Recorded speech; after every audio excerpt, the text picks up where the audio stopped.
He looked like a very passive type person, like he living in his own world.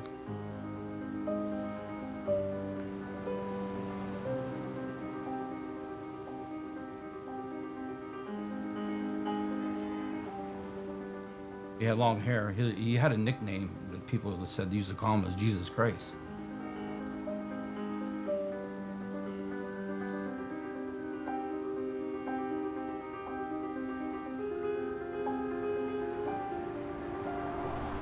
There had to be something wrong with him, but I never thought he would resort to that kind of violence, this individual.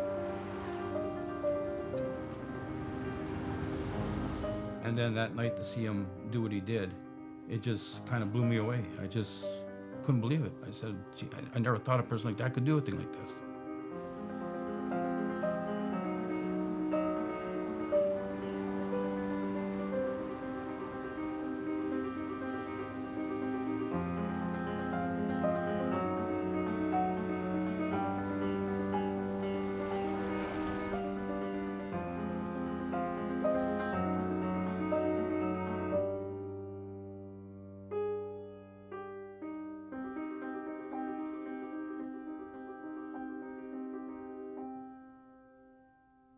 Police got a call at approximately 7:45 p.m. on night, indicating that a woman was being stabbed in front of Walmart at 950 Brookdale Avenue.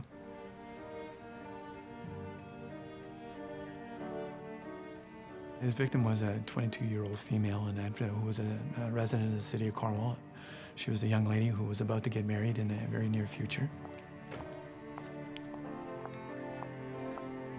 We knew it was a complete random act of violence. Okay. It was just, she was not known to him. He had never seen her before.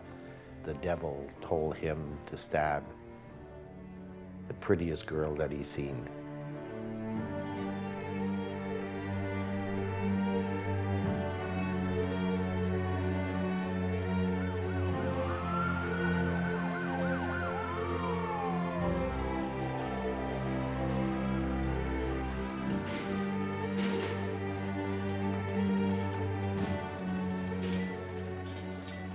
When we walked in, she was covered with, all I remember, she was covered with a white sheet that was completely soaked in the reddest color of blood I've ever seen.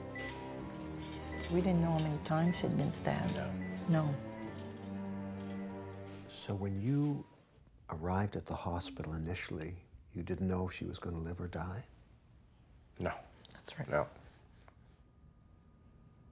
Sean Clifton was someone who was known to almost all police officers because of his contact that we've had with him in the community. And what I mean by that is that often we would find him acting in a bizarre manner in a public place.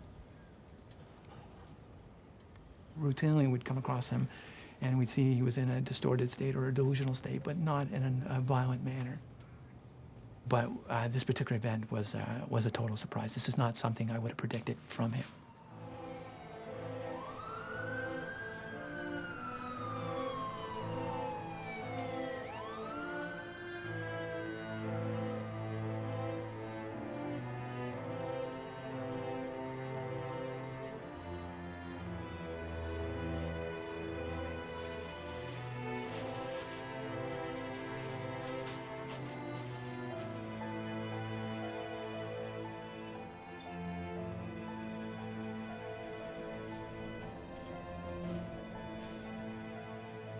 And I had maybe a minute with my daughter, with Julie. I took my two hands, that's about the only place I could touch her. I put my two hands under Julie's head and I kissed her. And I went into her ear and I says, Mom and Dad's here. You're going in surgery, you're gonna be all right. The strength I felt, it's unbelievable. And all she did was a little nod saying she understood. So I think she was conscious, in pain, and I pulled my hands, walked out of the room, and I lost it. And I've looked into your background and I know of you, okay? Within 2 hours of the incident occurring at Walmart, I had occasion to interview Sean Clifton in an attempt to try and understand how such a horrific event could occur. There's one thing that I'm getting at that I'm not quite sure about, okay? And it's the why. Why would a nice guy like you do something like that? Seems so unattractive.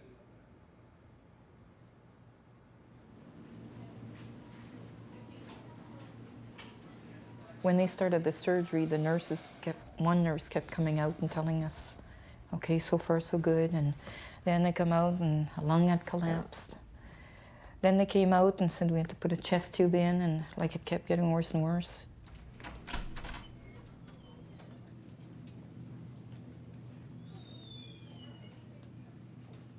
It's devastating. You feel so helpless, you know. One of the memories that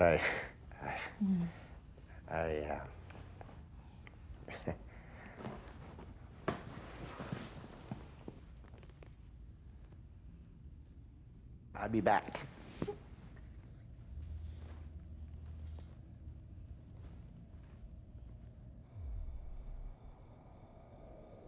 When the police arrived on scene, the perpetrator, Sean Clifton, in this case, was still there. He was still standing there.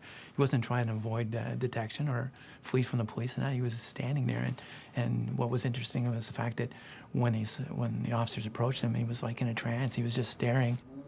Why all of a sudden out of the blue and that you lose control and this happened tonight? Do you think that needs an explanation right now? You seem to be upset by it. No. It seems to be eating away at you. Yeah, it's sort of, You feel bad? it wasn't, maybe, I'm not sure. The psychiatrist in the case felt that he did not have the operating mind in order to form mens rea, and in other words, an intentional will to commit a crime. And as a result, he was sent to a forensic psychiatric facility, the Brockville Mental Health Center.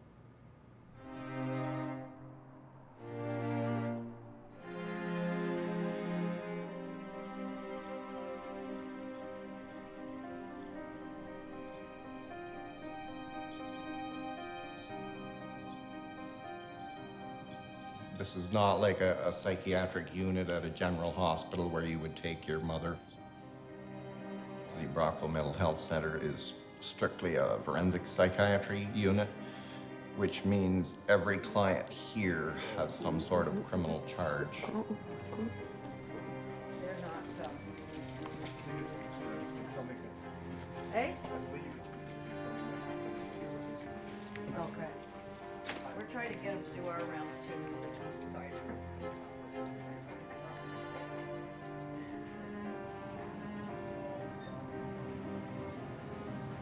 Please come to the med room for your meds at the medicine room. Look, I have rights in this country, okay? I haven't seen my lawyer, okay? I beat the shit out of by the cops, and I don't need by anything else. How many of the patients here are capable of serious violence? Absolutely all of them. Everyone. Every single one. But the potential for violence is what got them here in the first place. Not just because they were schizophrenic, because they were violent.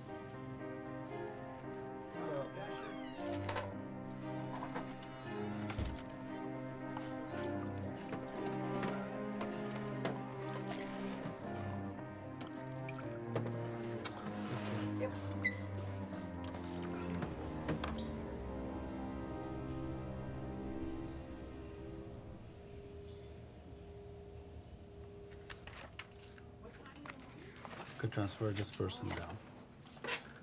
B3 sub? B3 side.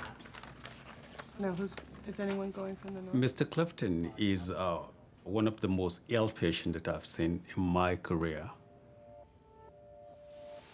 His case is complex in the sense that he has a dual diagnosis, obsessive compulsive disorder and schizophrenia. When there is a crime committed that is as heinous, as violent as the one that Sean committed, We use initially antipsychotic medications to treat the agitation and aggression, the delusions, the disconnect with reality. And there's a dramatic change.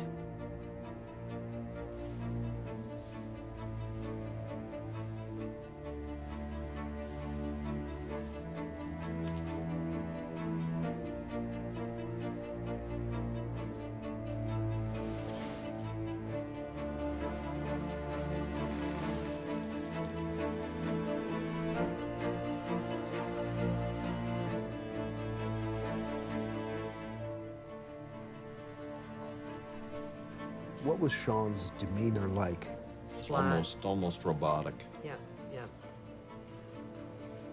Think of yourself as having a mannequin, and there's just this stone response. There is no affect. There's no raising of the eyebrows, sparkling of the eye. There's just nothing.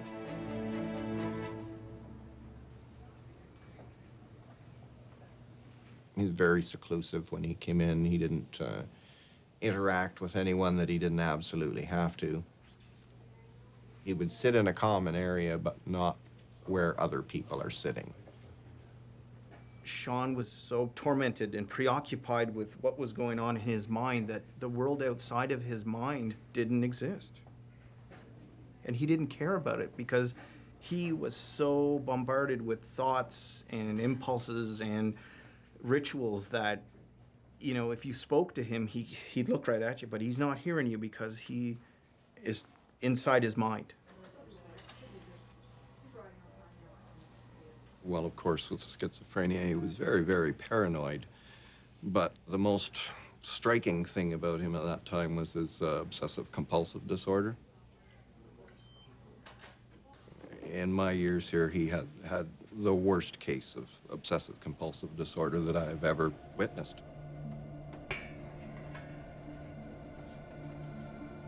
He'd had several rituals, though the one that sticks most in my mind would be at meal times.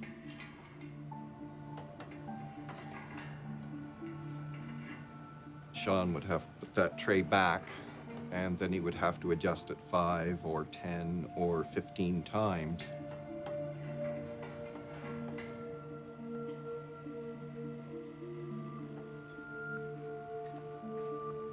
But he would not be able to complete his meal and leave the dining area until that ritual had been completed. If you disturbed him in a conversation, if you tried to interject your opinion or get him to elaborate, he would stop what he was saying and start from the beginning again. Yes, at a certain time, yes, he was one of the illest individuals we've had through.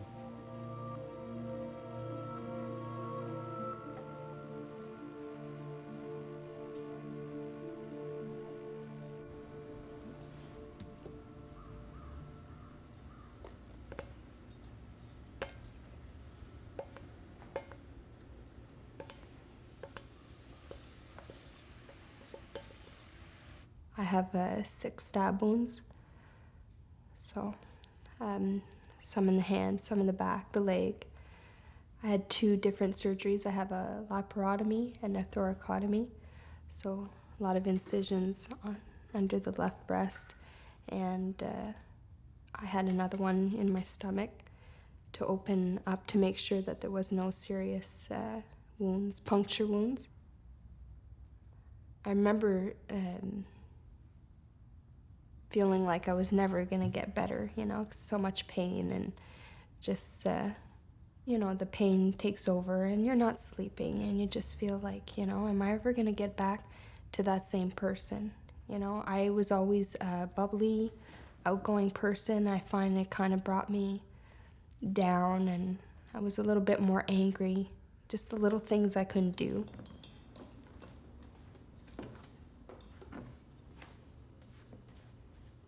Julie, while she was recovering, her plan, of course, her upcoming marriage, but her fear was of not being able to have children. She really wanted children. Yeah, that really bothered her for a while, and Yeah, and of course, now she's got 3 beautiful, beautiful children.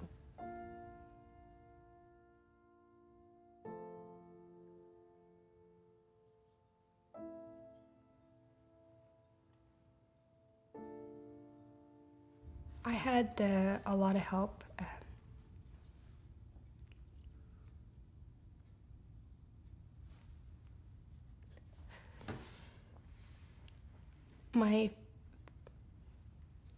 My family was there for me.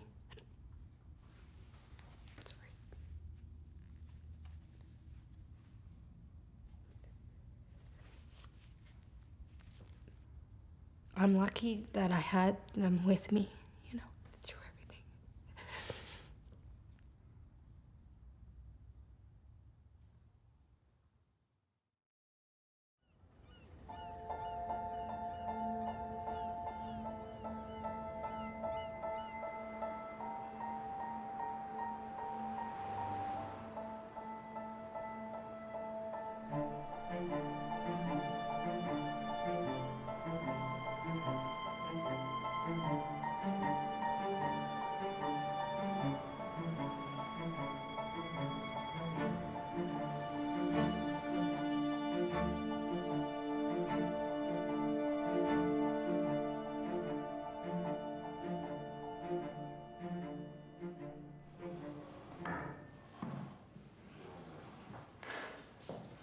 For Sean to make any sort of changes and break out of those rituals and those obsessive thoughts is that Sean really had to do the work. There's medication that would help him for the thoughts to kind of, the intensity to decrease. But it was still up to Sean to break those patterns of behavior.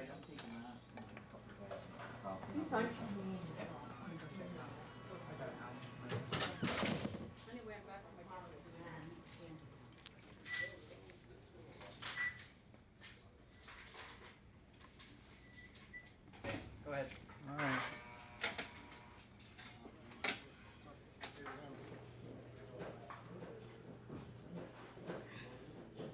I got to the end of my rope and confronted my fears.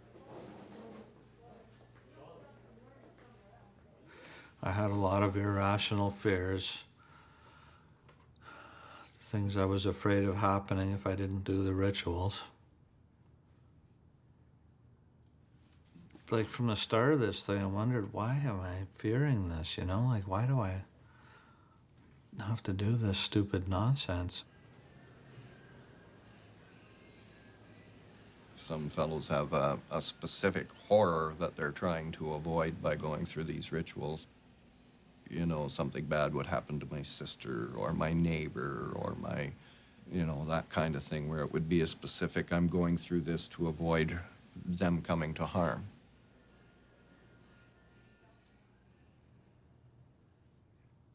Oh, I was afraid of getting illness, me getting sick, or something happening to someone in my family, or something like that, some kind of disaster like that. I felt awful, like, from the start of this whole obsessive compulsive disorder thing, and doing the rituals, you know, trying to get to the bus stop and not being able to step off the curb and just cross the street and everything. From the start, I was like fed up and tired of it, but eventually, bit by bit, I started to just be a little bold.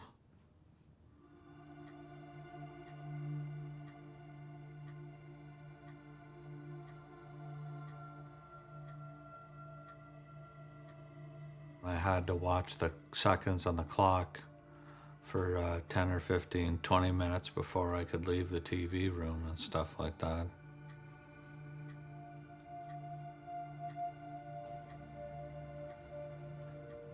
I think I just got so frustrated and so tired and fed up, I just found the strength to just kind of gently, carefully leave the TV watching room.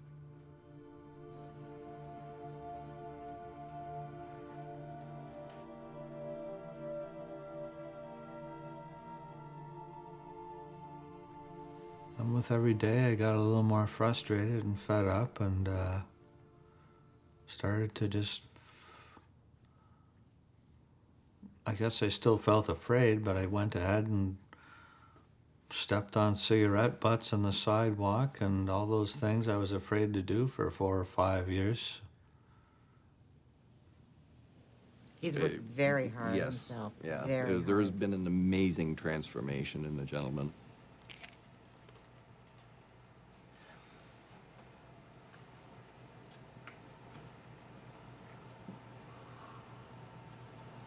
All set? Okay, have a good day. You too, Yeah, Mark. no problem. Could you see his face? Yes. Yeah. I remember what he looks like. And I remember after going to the hearing, and I think that was the hearing to see if he was stable or not. And I think that was my first time, seeing him after, and that was my last time because I found it too hard, too difficult to, especially be in the same room with him, and because you don't know what they're thinking, I always have that feeling that, they're gonna attack me,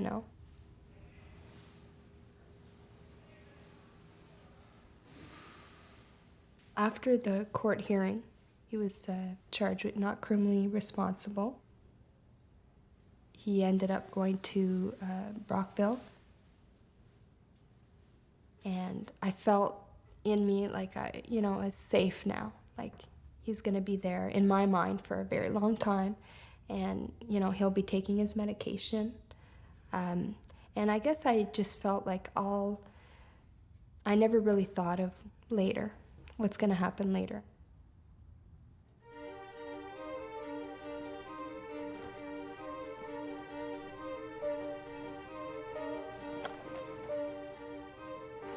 Is it very common for patients like Sean Clifton who've committed murder or attempted murder or very serious violence to be released into the community? That's the mandate. That's what we're told to do. That's what our job is. Regardless of their horrific nature or not, our job is to rehabilitate them, whether it's a shoplifter or is charged with 2 counts of murder.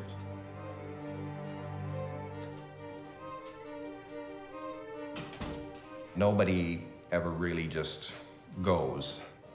There'll be strings attached. With Sean, he did earn the right to re-enter the community by going through many, many, many stages, a little bit at a time. He would have started out being confined entirely. He would not have been allowed off the ward at all. The next stage would be he would be allowed out on the grounds for 15 minutes at a time, escorted by 2 staff. And then we progress from there to he can go out for 15 minutes 3 times a day by himself. It is very tightly controlled and managed reintegration.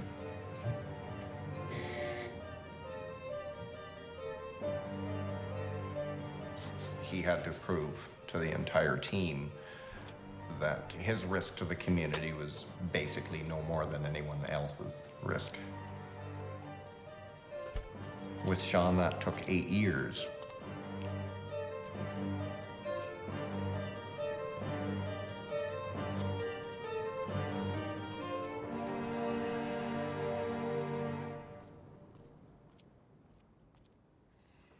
Do you remember when you first heard that he might be coming out, that they were allowing him some freedom and to go into the community? Were you upset? Yes, I was upset. I guess all the fear comes back, Who's going to ensure that he's taking his medication? Who's going to make sure that he doesn't come back to Cornwall? Because that would devastate me if I happened to be walking by and saw him,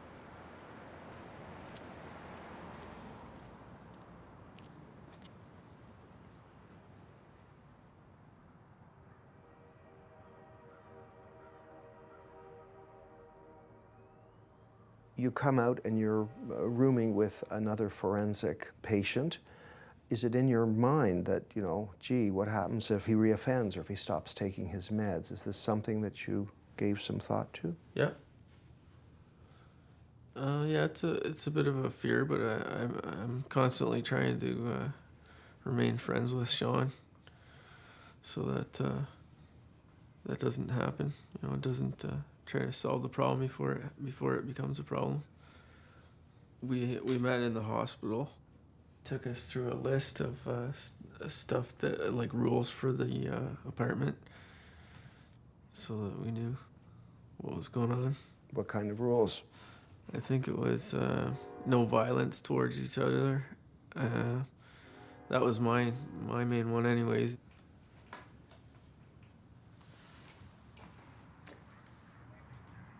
We try to stay friends a lot when we're together. We watch TV and stuff like that together, and we try to stay friends. One of the folks coming to town again? Probably on the weekend. Oh, yeah. You gonna bring us something to eat?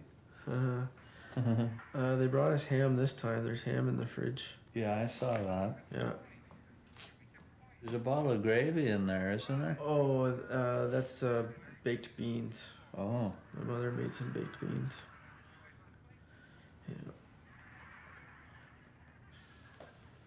Yeah. From scratch? Yep. Huh. I don't know how she makes them. Like I said, we just try to keep it friends. I try not to piss him off, so that, you know, we're not really endangering each other of any of the violent offenses that we were both there for.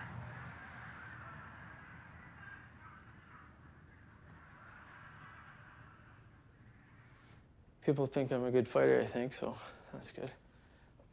I'm a martial artist. I've been in close to 100 fights. I was kind of a smaller guy in school, so I had a few guys picking on me. And so I started studying, kind of beating up tougher guys, you know, guys that would think that they could be aggressive with me. I did strike a few of the cops, and that got me into some hot water as well. Did you use any of those techniques that we just saw? Yes. Ouch. Yeah.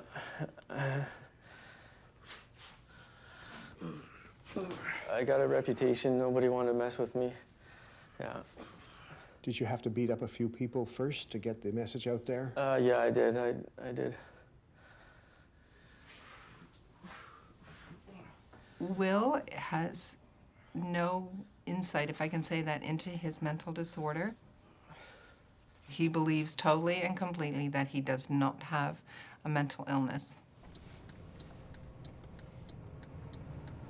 I'm one of the forensic outreach nurses here at the Brockwell Mental Health Center. When an individual goes out into the community, we want to keep everybody safe when they're out there, so that basically is our responsibility, to maintain the safety of the community. We have to be in a situation where it's a bit of a policing role. They can be very paranoid when we go to see them because they feel that perhaps we might be taking them back to the hospital. Hey, Will, how you doing? His delusions and the involvement that he had with the police. Where are we going to sit today? He truly does believe that the police were out to get him, and you would not be able to convince him otherwise. Was there concerns about the police in Gananoque? What were they? Yeah. I feel like they had a vendetta against me. Right. Mm-hmm. Because I spoke out against them in previous years. Okay. And so there was a bit of a vendetta there. So they picked me up on assault charges, but I hit the man in self-defense. Okay. Will has a delusional disorder as opposed to schizophrenia. He has the paranoid beliefs, but as far as his personality goes, it remains the same. So are you going to be able to do that? Intellectually, so. he's quite a bright individual, and with medications and that sort of thing, his delusions can be controlled. Yeah. I found myself harassed by the police. Right. They were giving me seatbelt fines and stuff like that. Oh, were they? Yeah. Okay, so do you think every time you went out into the community, they were, like, they knew where you were and they were following you? And At times, yes. At times. I had to watch what I was driving and where I was going. Right. I wonder why that was. Do you know? It's kind of complicated. Okay.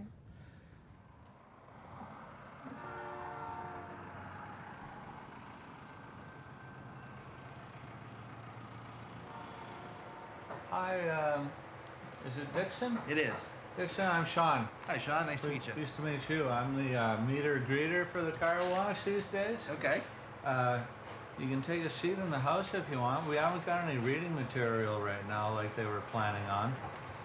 But I can make you a pot of coffee if you want, or you can... I'm being picked up, but thanks for that. Great, thanks. All right.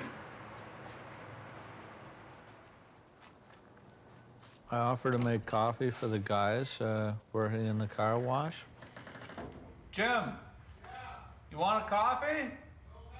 All right. So you don't get involved in actually washing the cars? No, I specifically requested to stay away from that kind of thing. How come? It's just I get tired and too much bending. It just tires me right out. I wouldn't be able to do it 2 days in a row. My back would hurt and things like that. I need a desk job.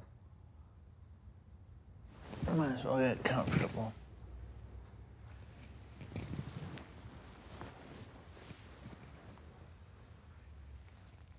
And generally, since the last time we met, how's your mood been? Good. It's better. I kind of like my job at the car wash. Okay. Gives me a reason to get up in the morning and get out of bed. Yeah, yeah.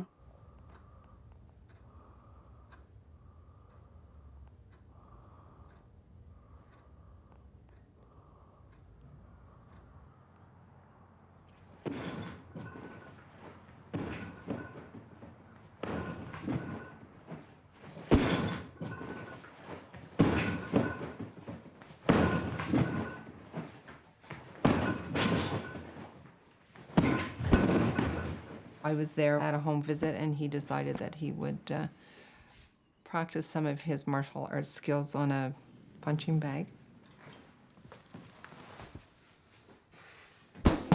As he got into that exhibit more and more, it became quite evident that there was a lot of anger in Will. He's a very strong individual, and I actually was terrified. Job?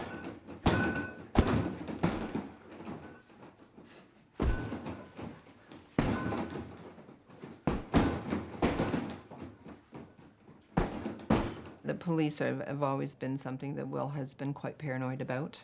Now, the problem with the police is that they keep calling this assault, but they're not investigating what happened before that to anger me to take those actions. You feel it was self-defense? Yeah, I feel it was self-defense. I was actually quite terrified for him. Will's offenses were relatively minor assaults. So he's far more danger to himself than he is to others. If he felt he had to defend himself with the police, if he went to assault them or, threaten them at all, he would be in danger because the police carry weapons. And there may be some dire consequences come out of that kind of activity with Will.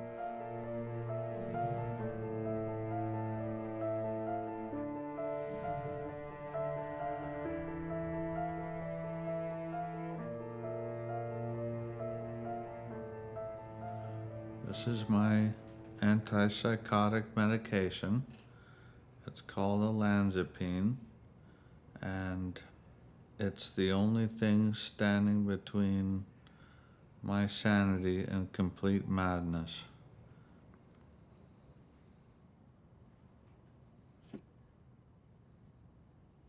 If he stopped taking his medication, how long might it take for him to relapse into a psychotic state? Being generous, I'd say about 2 weeks. And that's being generous. It's probably would be shorter than that, but in 2 weeks' time, I believe that he probably could become quite psychotic. And potentially dangerous. Potentially dangerous.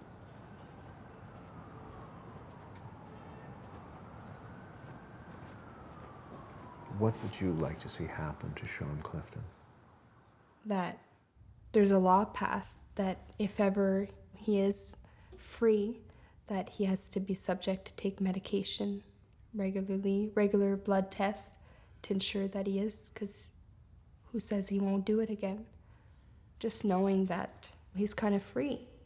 He's still monitored, but not as much as being in the hospital. So it's scary to think that, you know, it's out and about. I was afraid. I was afraid for myself, and I always think that everybody says, oh, it was just a random, you know, you were just there at the wrong place at the wrong time, but I guess I just don't understand what they're thinking, and could he come back? Could he be angry at me? It doesn't have to be for a logical reason, just maybe being that he was, you know, sent there, maybe he holds grudges, I don't, you know. There are so many people with schizophrenia, bipolar disorder, who carry on their day-to-day life without necessarily committing violence. Mental illness is just one of the factors that we can manage successfully.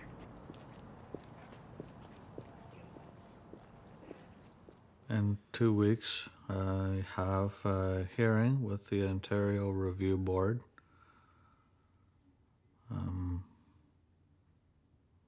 It's kind of like a parole hearing for a mental patient. This year, I'm sort of hoping for a step forward and receive a conditional discharge. That means there's less control over my personal life. Essentially, you know that one of the concerns the review board has, and that we all have, and of course you do have that, is that we want you to be stable. We don't want what happened to repeat itself. Right. Any unusual experiences at all? None. Voices? No. Or this concern that you may be followed by people?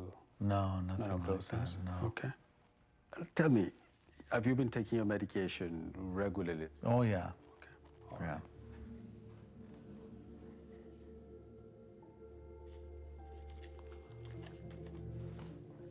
There is no cure for paranoid schizophrenia. This is a lifelong process that Sean has to go through to maintain his stability and his daily functioning.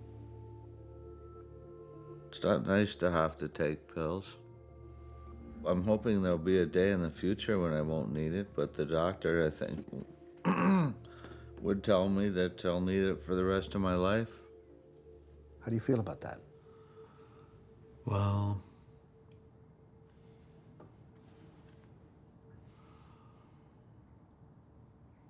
I guess I'll have to cooperate.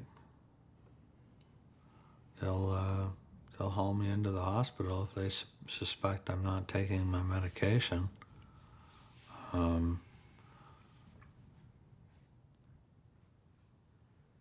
What about if you obtained an absolute discharge Yeah. and there were no requirements to take? I'll take the pills. Any other concern, any other anxiety with regards to the review board hearing? No, just the usual case of nerves. Yeah. Yeah. All right then, keep up the good job. No drug use, no alcohol. Continue with your medication. And I wish you well for tomorrow then at the board. Okay, Dr. Ahmed. Okay. Thanks a lot. Thank you. All right.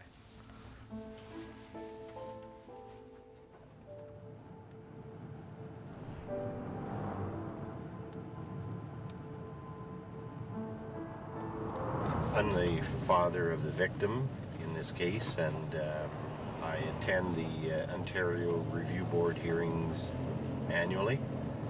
And I was told very early on that it was important for me to stay involved in this process, and I'm very glad I did.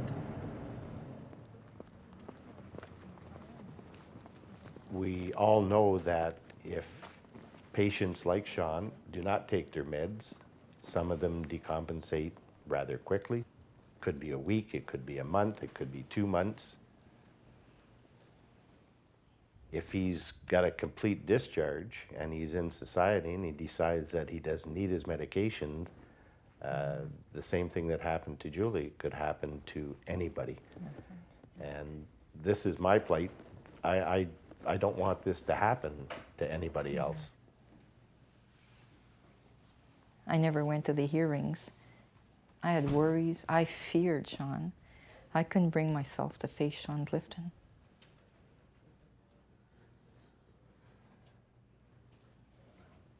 Sean is not able to this day to come within 250 kilometers of Cornwall.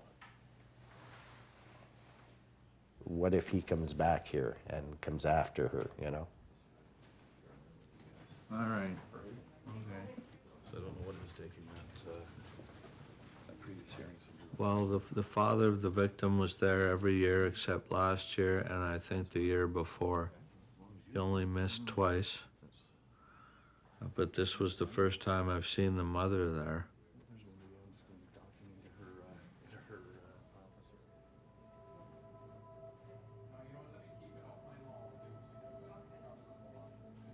I guess it doesn't help my arguments for getting back to being a free man when they're there.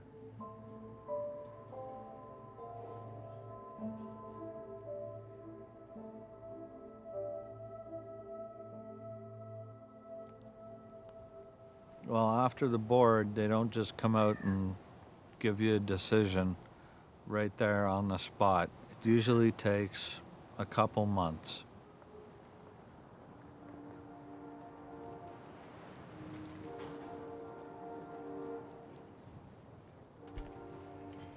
I asked the board if I could, off the record, have a chat with them.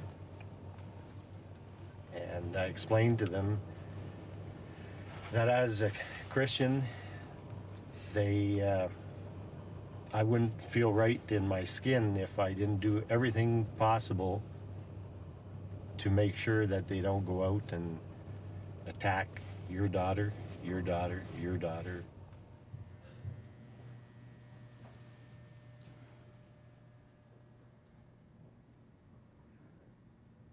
Well, my review board didn't go very well.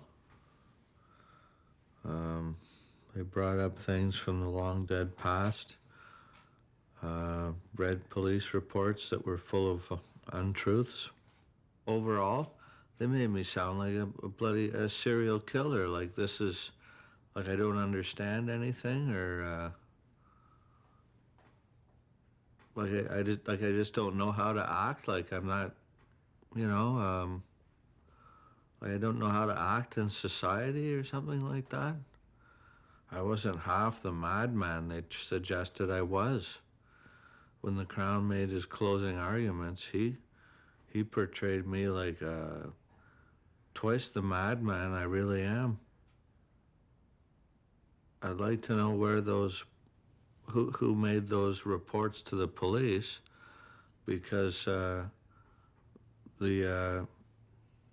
were so many inaccuracies. I never said the only good woman is a dead woman. It's ridiculous. It was utterly ridiculous, the kind of things they said I said. And you're not denying the fact that the index offense was an attempted murder? I don't know if I really had intent to kill. It's like I was just driven insane from an impulse.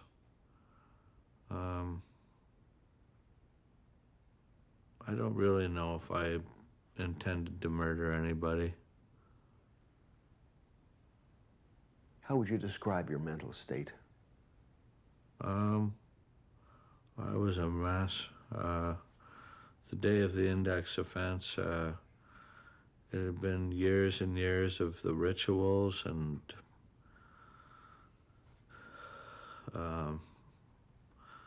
I'd finally made it downtown, and I was very fed up and frustrated and not in my right mind. You're saying you were not sane? Yeah, I would say that. I was not playing with a full deck at that point. If Sean Clifton were to obtain an absolute discharge, it means that he would be released from the hospital with no controls? He will be released with no controls, yes. He would not be required to report to anyone? He would not be required to report to anyone, yes. He would not be required to take his meds? He would not be forced. If required means being forced to take his meds, he would not be required to do so. He could get on a bus and just disappear somewhere? He could get on the bus and go anywhere. Do you think it's likely that Sean will eventually obtain an absolute discharge? Yes, it's very possible that someday Sean will be discharged, absolutely.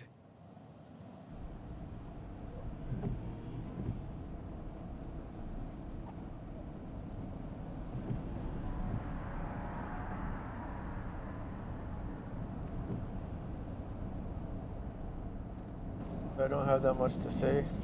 Not to me, you don't. But you're still blaming me for everything that was said. I blame you, I blame Mother, and I blame April. April called me a criminal, and she called me a bum. So after I had read what April had did to me, I hit April, and then that's when you jumped in the way, trying to defend April, and I hit you in self-defense. You attacked me as if I was going to attack you. I wasn't. I was going to stop. You were going to throw me physically out the door. That's not going to hit you or anything else. It's not. Well, you got no right to lay your hands on me. I do in my way. house. I have the right to throw anybody out that door. Well, you didn't that day. In my own home, I don't have the right. You got no right to lay your hands on me. That's called self-defense. If you lay your hands on me and I hit you, it's self-defense. Not when you're told to leave. Well, wait a minute. Whatever. Now, you did bring, was it rifles or guns of some sort in I it? told someone that it was okay for them to store a bag in my closet. Why did you And you wouldn't look in the bag? I didn't look in the bag. I was framed. That's my understanding. When those guns, they were sawed off. They were going to use in an armed robbery. Did I saw them off? I have no idea. I wasn't there. No, I didn't. When I'm 15 years old, yes, and I let someone throw a bag in my closet, and suddenly I'm a gun-toting maniac. But that's the way the law saw it. That's the way the law saw it, but they were wrong.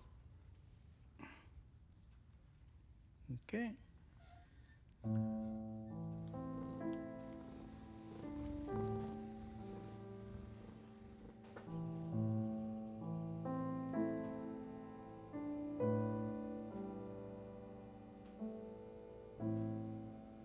There were a few things I wanted to do, but I had some plans before I went insane.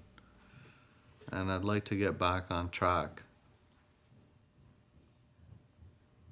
I had a dictionary, a pocket Oxford dictionary that was always by my side back in Cornwall. This was before my index offense and everything.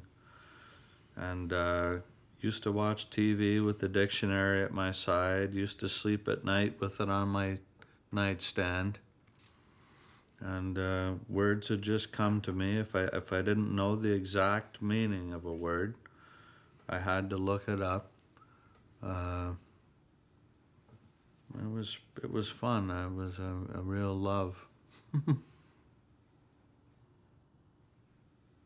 When I started to get mentally ill in about 1993 or so, I gave up on it. Didn't look up anything. I couldn't care anymore. Feels like my interests are coming back a little bit.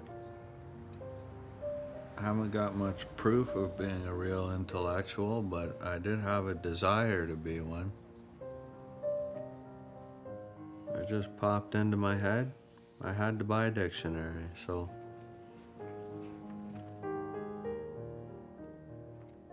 And have you looked up any words yet? Oh, many. Every day so far. Every day at least one or two. There's a business office halfway through the apartment here. It's a little space. Hello? There's a desk because I'm an entrepreneur. What kind of an entrepreneur are you? Well, lately I have to admit that I've been more on the relaxed side. I've kind of been tied up with women for the past few months, and I haven't been able to really decide on which business I want to undertake. So I'm still deciding. You know, like last year I was thinking of an electric car for a poor man. Yeah, there's a need for electric car for a poor man. Yeah. Back in about 1990, when I was half sane, I took a course in the local community college, and within the program there was an introductory to computers course, and it was very basic. They started explaining things right from the start about, you know, this is the monitor, this is the keyboard. Inside the computer there's a hard drive, and what happens when you put a floppy disk into the disk drive. And then I got sick and had to forget about school and computers as well. After a while, my curiosity came back. It took us several months to get him to the point where he'd send an email.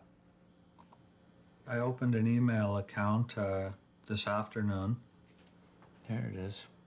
Not one to really go along with every fad that comes along, but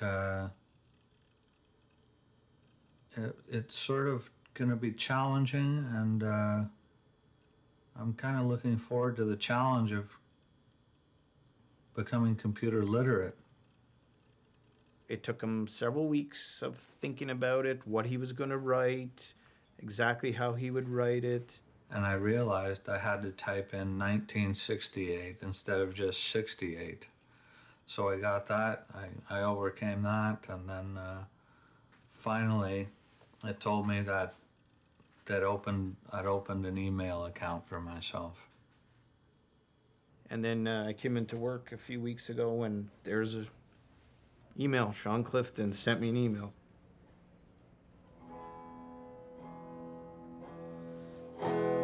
So this is one song that I wrote.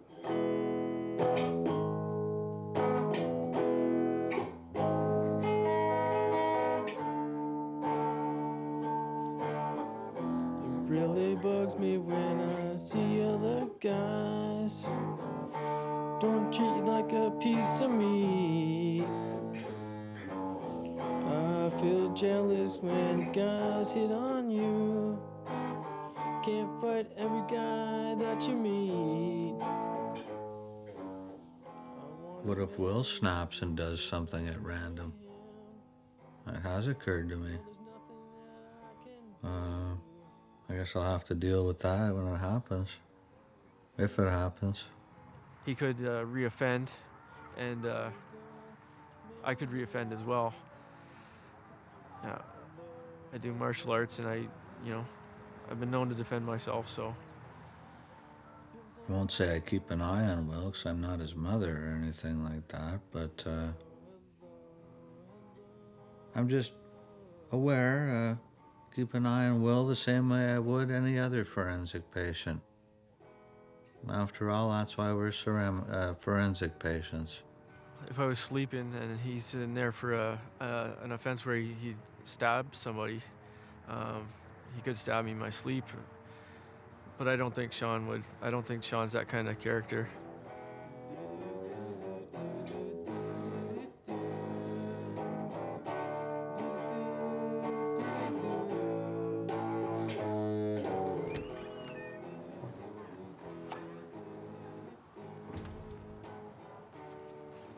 I like the quiet. I like it nice and quiet. I want my own place. Will and I are gonna go our separate ways, and I'll probably run into him as he gets off the bus at the hospital, and I'm getting on the bus after a morning of work or whatever. Was it done in acrimony? No. No. No, that's a word I'm gonna have to look up.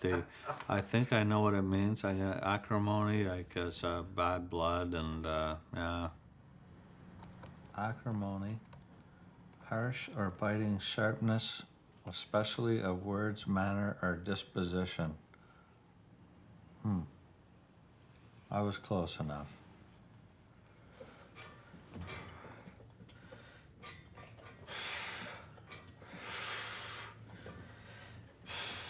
There was a question as to whether or not Will was taking his medications. When I checked his dosette, there were approximately 6 doses out of the 7 that weren't taken. So that's a pretty good indicator that he's not taking his medications.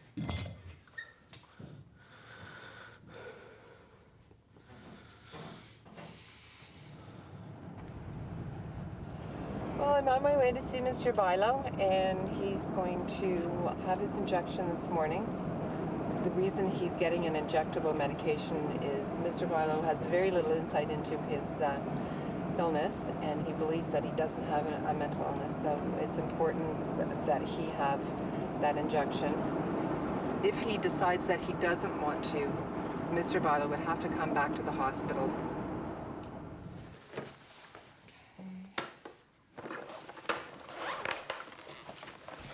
Do you know why you're on your injection? I don't know. You have no idea what that's for? I just figured the doctors mean. Okay. You figure the doctor's mean and he wants me to come in here and give you an injection Yeah. every month. Okay. Any concerns? Like, it's a violation of my rights that I get injections. Like if I'm injected with needles or if I'm forced to take oral medication. Okay. They're putting drugs in my body, and I don't, my opinion, I don't think that they have the right to do that. Okay. The doctor phoned me and he said, your son's not responding to the medication we've got him on. Do I have your permission to change him over to an injection? And I said, yes. Okay. Yeah.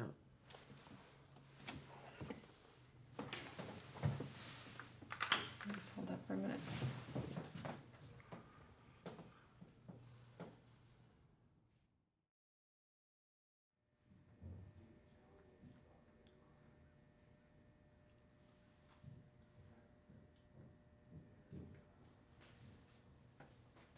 He was obviously very disappointed at the outcome of the last hearing because he had requested to have a conditional discharge. As to risk, I do not believe there's any change in his risk. His risk is manageable under current condition. He's taking his medication. Psychosis well controlled. He's insightful. So overall, I'm quite pleased. He's very honest. Talking to Sean about the events of the day, there is that remorse there, and he is worried that this is going to happen again. He's expressing his anxiety to us so that we're going to be able to help him so that he doesn't go and reoffend or go out there and hurt somebody else, because it really isn't something that he wants to do. Are you ever afraid that you could commit a violent act again? I never feel like it. I never feel like committing a violent act.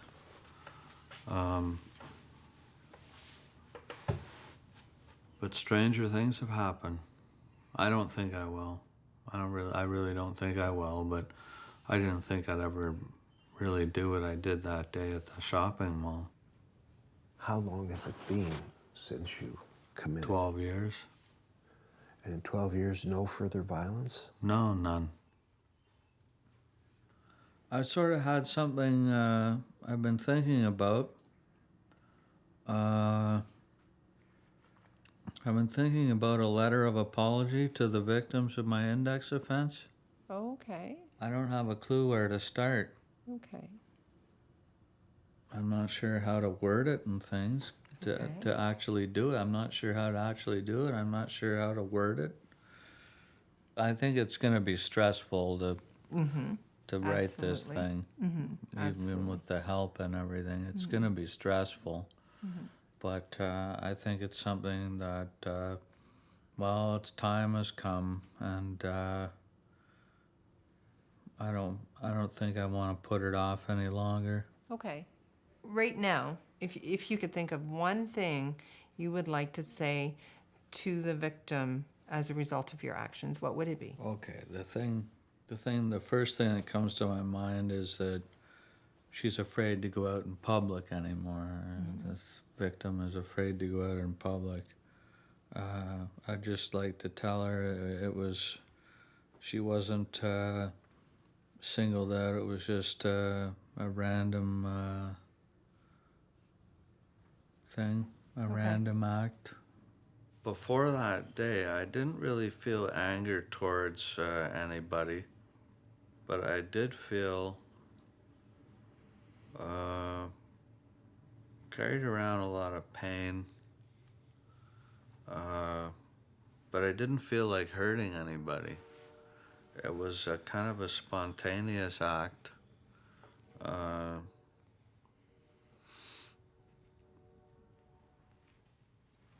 Even that day, I kind of lost my mind, and I just had to do it, and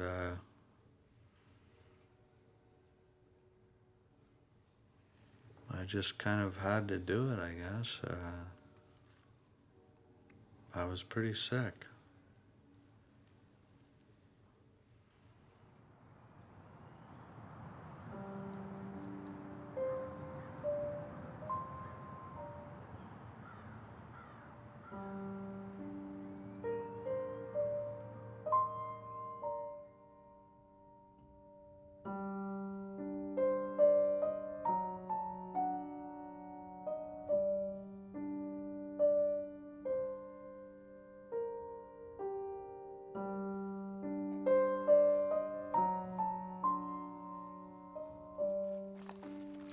This drug is called risperidone, and it's an antipsychotic.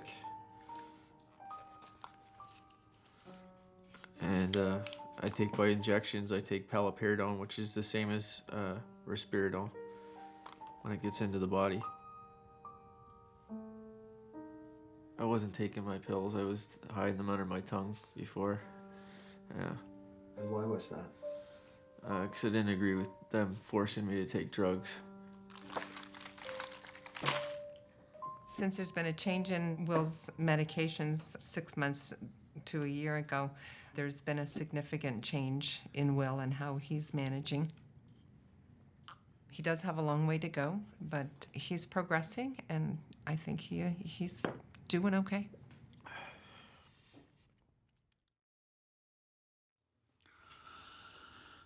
Well, I sat down with my outreach nurse from the Brockville Psych, and she and I composed a little letter of apology. It's kind of short and to the point, but what I would really prefer would be to make the apology in person and give them a chance to respond and everything, and if they're not completely adverse to the idea, if they're not completely offended by my presence and things like that, I've got it in writing, but I think if I could, I'd do it face to face, if they don't find it completely offensive.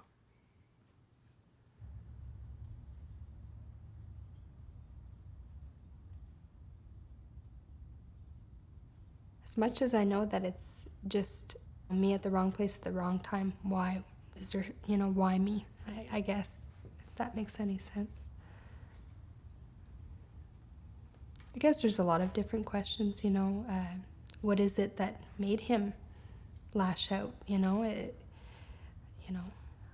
But like, again, I don't understand his sickness, so I don't know everything about his situation or why, so it's all little questions I guess I would have. It was pretty clear that what he had done. There were several witnesses and to the event, so I mean that wasn't the matter. But the question is, why did this happen? For many years he lived in the community and he never engaged in such activities. So why on this particular night did this occur?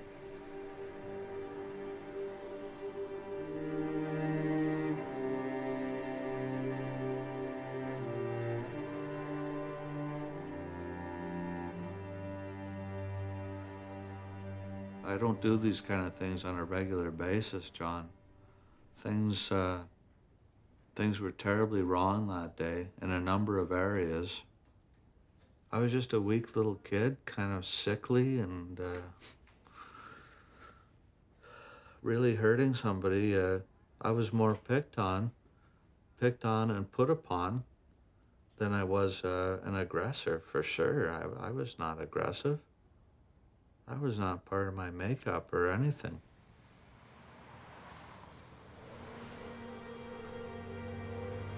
I was born in Cornwall, Ontario.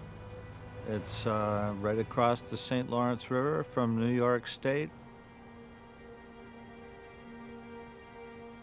Well, I'd sort of considered suicide at a young age.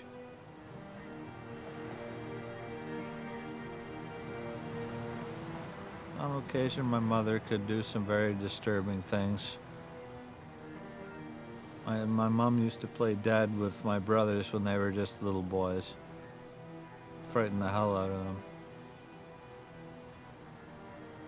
My mother would, on occasion, threaten to commit suicide by jumping off the Seaway International Bridge. She used to just say that she would take the bridge if, you know, she didn't get her way about something.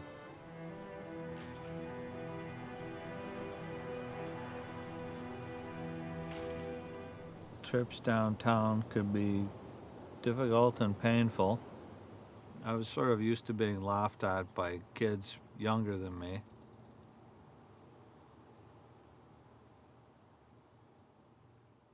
In grammar school, I was the slowest runner in baseball, you know. Playing like a game of softball, I couldn't hit, I couldn't run, and I couldn't field. I was just hopeless.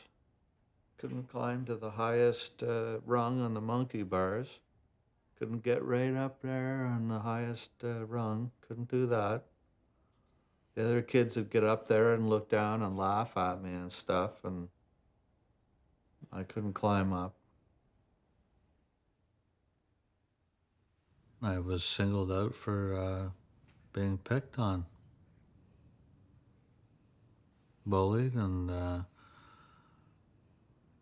insulted and chased home after school, or that prevented from getting home, and things like that. I was just the strangest kid anybody had ever seen, I guess.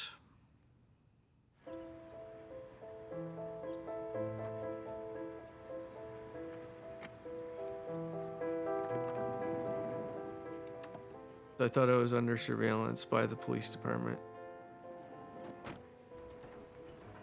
I figured the police were gonna come and arrest me.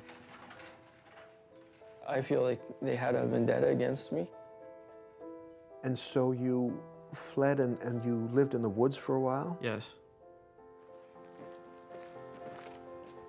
How long were you out in the woods? I would say 3 years. That long? Yeah.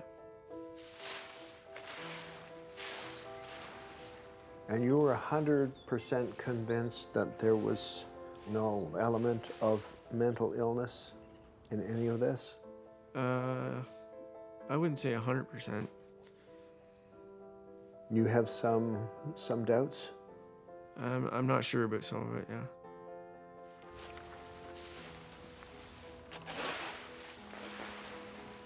He has come such a long way. The hospital basically saved his life because somebody might have stabbed him, or you never know, or he might have stabbed somebody else, you know, and there would have been even more trouble. And he certainly acts so much different, but he acts more now more like a man. 2 years ago, this conversation could never have happened. No, it couldn't have happened. Couldn't have happened. Really? Would have been impossible.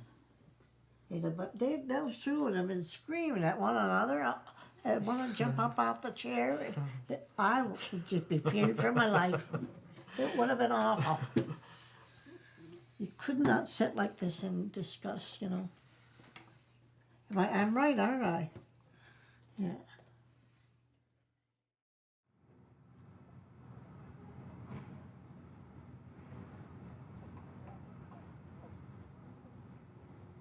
Been chasing women since I was about 4 years old. Hadn't had a lot of success. I had one girlfriend, and when things kind of went sour between us, I couldn't meet another girl no matter what I tried. I'd been to all the pickup joints in Cornwall. Struck out every Thursday, Friday, and Saturday night. Never had much luck in that scene at all, really. And I didn't meet another girl again.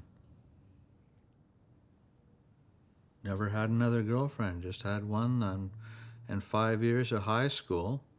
Since that high school relationship, how has it been for you with girls? Oh, there's just been no relationship.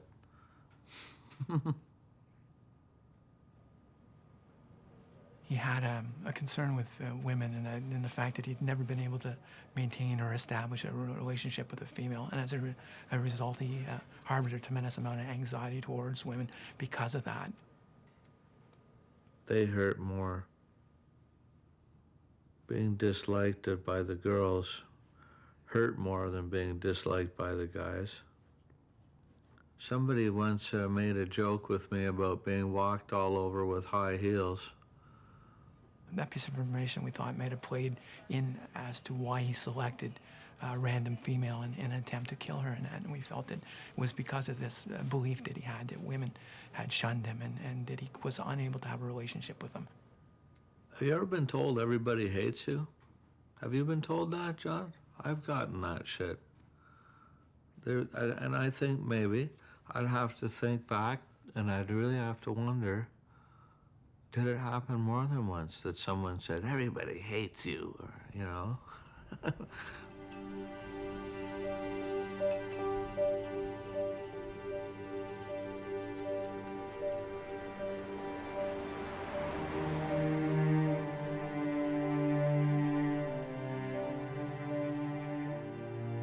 On the day of the index offense, or even weeks before then, Sean he had harbored this delusional belief about females. He had expressed it on several occasions. They were persecuting him. They had special hatred for him. I just couldn't seem to get that wishful thinking about girls off my back, you know? I couldn't get it off my back, John. They had tremendous importance in my mind, the girls. They had a tremendous importance in my mind, and I couldn't get it off my back. And I had to kind of like balance it, you know, like, Sean, you know, you're gonna get in trouble if you go down that road, or, you know, I kind of had to handle these things. And then when someone finally came along and said, like, Sean, to hell with you, I may have snapped like a dry twig.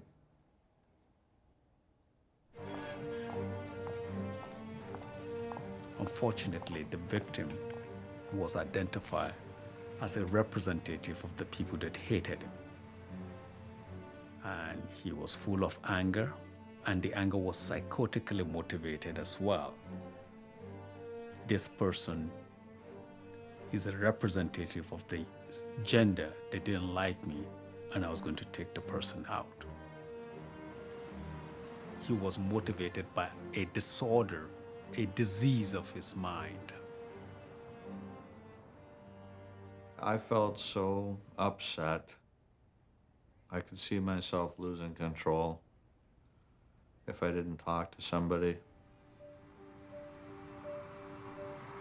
The investigation showed that Sean Clifton had gone to the hospital and he was looking to see someone. The information was that he had told either one of the workers or one of the residents at the group home that he lived at that he was hearing voices again, and that he seemed to be, they thought that he was delusional again. I went up to the psychiatric ward and, well, they said they were too busy to talk to me.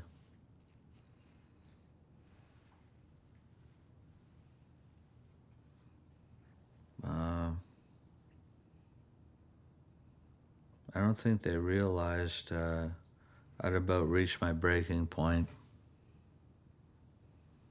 And then what happened? Well, then I guess I kind of snapped and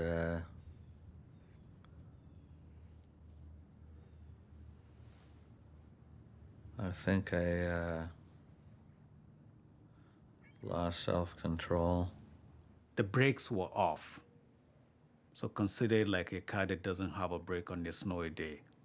No snow tire, no brake.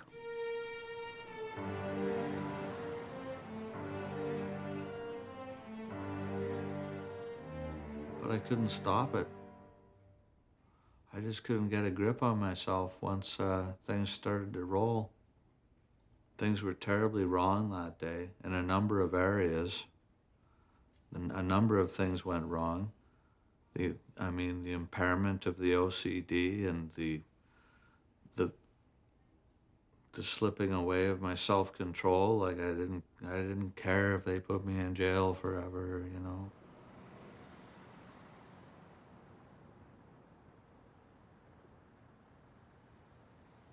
I felt that this little feud that was going on between me and some people in my hometown had reached a new level, had reached a new low, and it was now like a war without rules.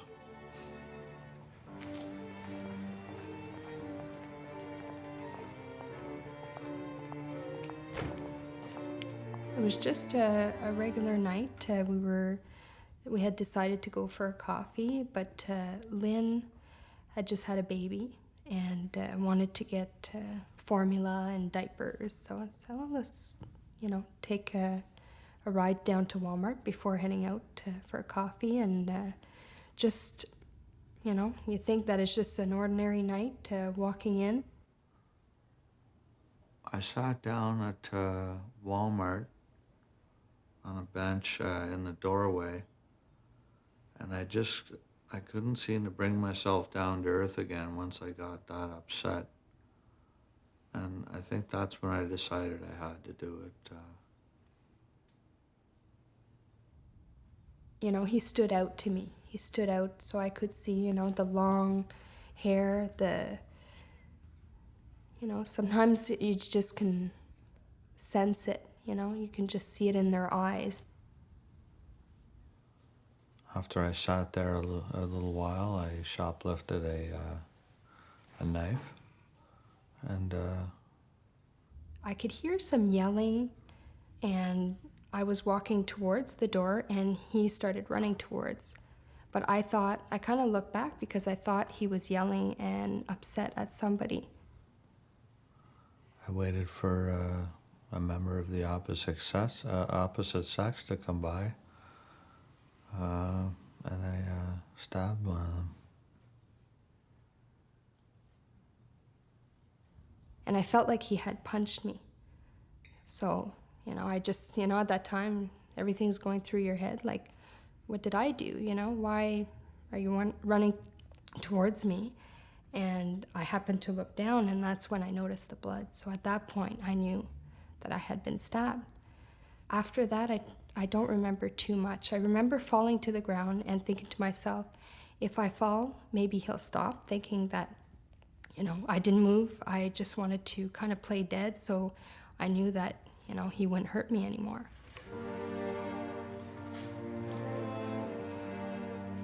Mr. Clifton continued his attack as she went to the ground, and again lunging with a knife, trying to strike her with it.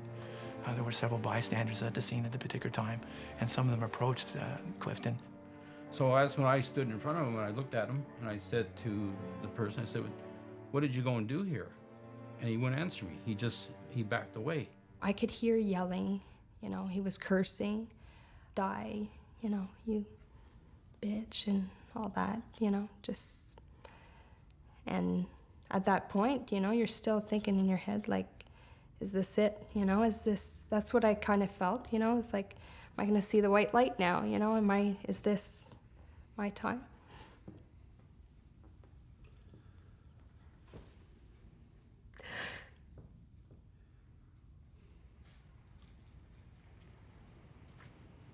I got back down on one knee. I said, what's your name? And she said, Julie. I said, Julie, my name is Derek. And she looked up at me and she says to me, are you my angel? And I said, no, Julie. I said, I'm not your angel. I'm just a regular person here to help you. I says, and you don't have to worry about the guy that hurt you. He's away.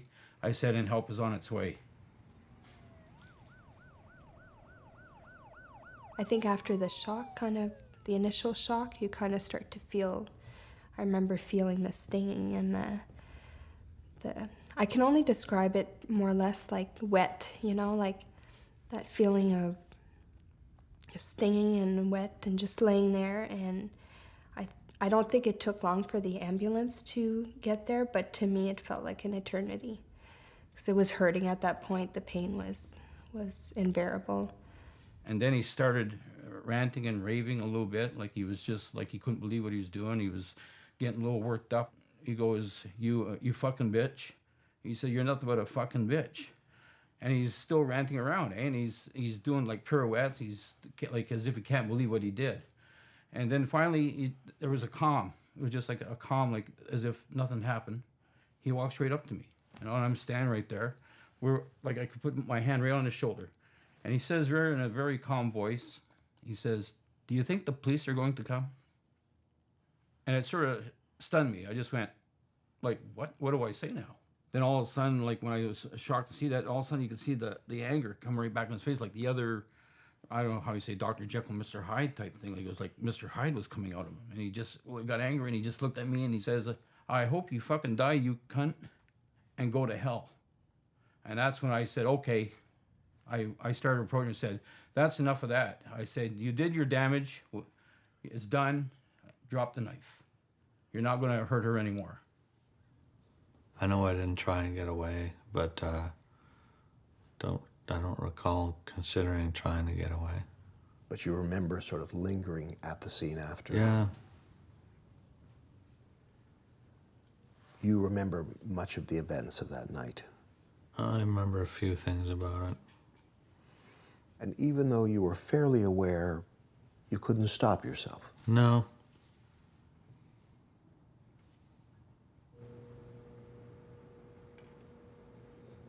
How is it that he can remember so much of what happened that day? Was that aware, but still was unable to stop himself? The disorder we're dealing with here is not a disorder of memory. The individual does not have, as it were, memory problem. So an individual who suffers from paranoid psychosis will be able to tell you what happened. In fact, they may even plan what happened. Let's come back to Sean. With that psychotically motivated anger, he went into the shop, found the weapon that he needed to use to achieve his goal. It's payback time. I felt cornered into doing some kind of violent thing, and that's what happened. What did you hope to accomplish in terms of your hurt and your pain by this stabbing? I didn't hope to accomplish anything, just I'd do it and it'd be over with, and then I'd forget about it and get that feeling off my back that I wanted to stab somebody. I was just kind of taken over by it. And by stabbing her, was this somehow hurting them, hurting the people that had hurt you, or? I don't know if I wanted to hurt them or if I just wanted that urge to get somebody to do that act, the urge to do it to go away. Several months ago, I kind of was I thought about it, you know, did I really want to hurt that person, or would I have, would I do it over again if I thought they weren't going to feel any pain? And I think I would. I'd just do it and say, there, I've done it, you know, leave me alone, you know.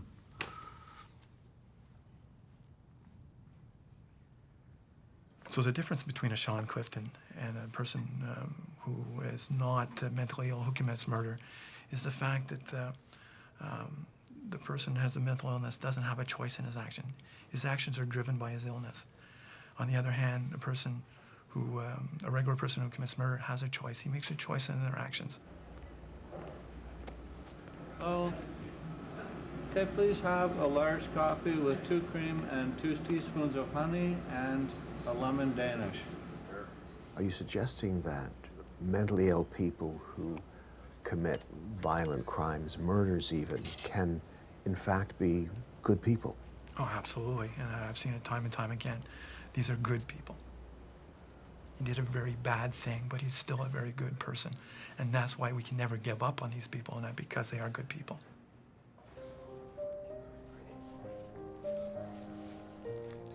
Sean absolutely is a kind and decent person. It's the illness that is the underlying, cause of the violence, not Sean as a person. Sean is kind, genuine, honest. They're not born violent. This is an illness that develops at a certain age. So absolutely, with treatment and medication, that this can be diminished and they can live happy, healthy lives.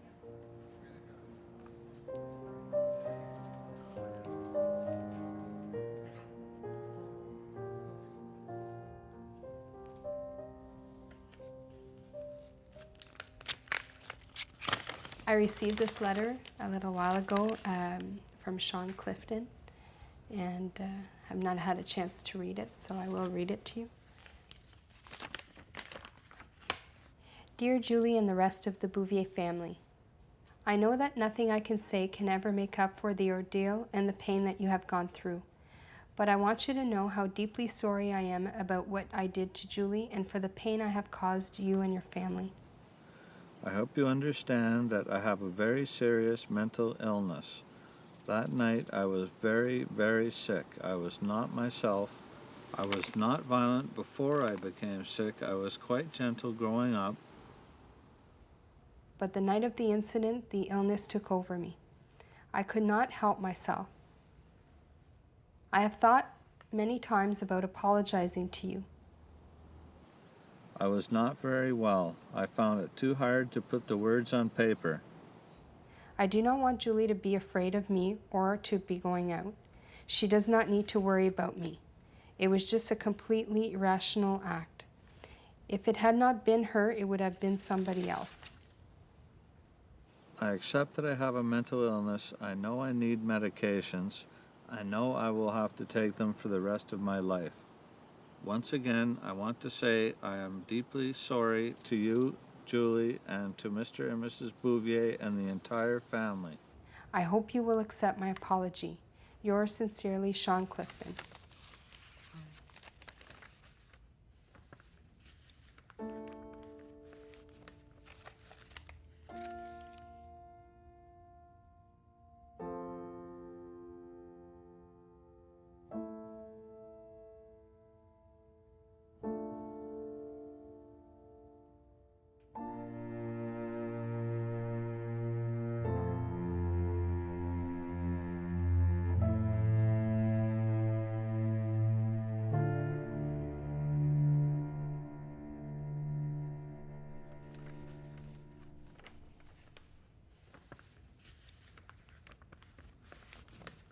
I don't see him as an evil person. I see him as a sick person. And Sean sounds like a much happier person right now, even taking his medication. I mean,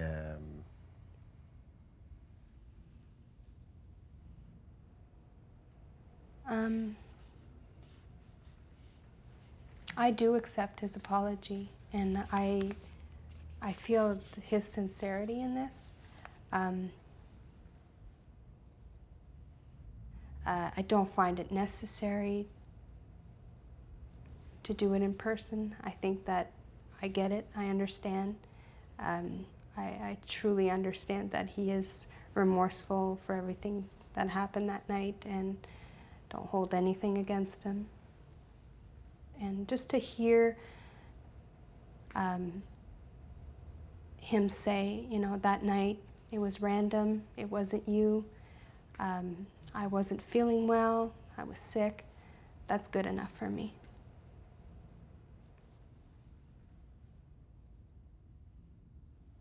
We've waited so long for an apology, so it's kind of nice for Julie to get the letter in hand, and we're very happy. And we, of course, we said before that we've forgiven Sean, so very grateful to get this letter today.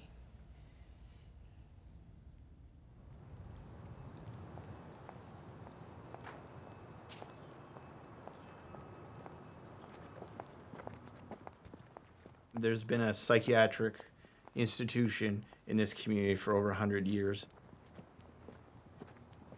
You can go into a local restaurant or a mall and you'll see maybe every 15 or 20 minutes somebody will walk by mumbling to themselves or displaying some sort of behavior that, again, it's not within the norm. Hi, how are you today? Good, thanks. How are you? I'm good. What can I get you today? Can I please have a medium coffee? Yeah. And What would you like in it? double cream, please. Okay. Is that everything? They're just accepted as that's part of the community. I've never seen them overtly or in your face people abusing people in this community that are different. Do you have family here? No, I've got family sort of spread out through southeastern Ontario, like in. And I told her what was going on. That they were making a documentary on recovery from mental illness and things like that. Yeah. Well, things will work, so they got you on the right medication. It's doing what it's supposed to do. It's doing its thing. It's Good. kind of getting me on the path to reality. Mm-hmm. Yep. So you were very open about the fact with a complete stranger that you had a mental illness. Yeah, I was. No sense trying to hide it. How did she respond? Positively. What's your name? Sean Clifton. Sean Clifton. I'm just a guy from the psych who's starring in a documentary. She asked me for my autograph, so I graciously obliged her and signed an autograph for her. She'd have talked to me another 5 or 10 minutes, I think, if I would have had something to say. Well, good for you. Yeah. Well, I wish you all the best. Thank you very much. Oh, I'm happy for you. Thank you. That's really good.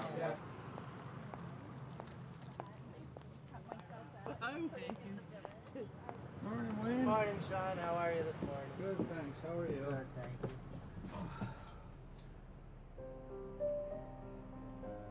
I like my freedom, and, well, like I said, it'd be nice to be a regular guy again.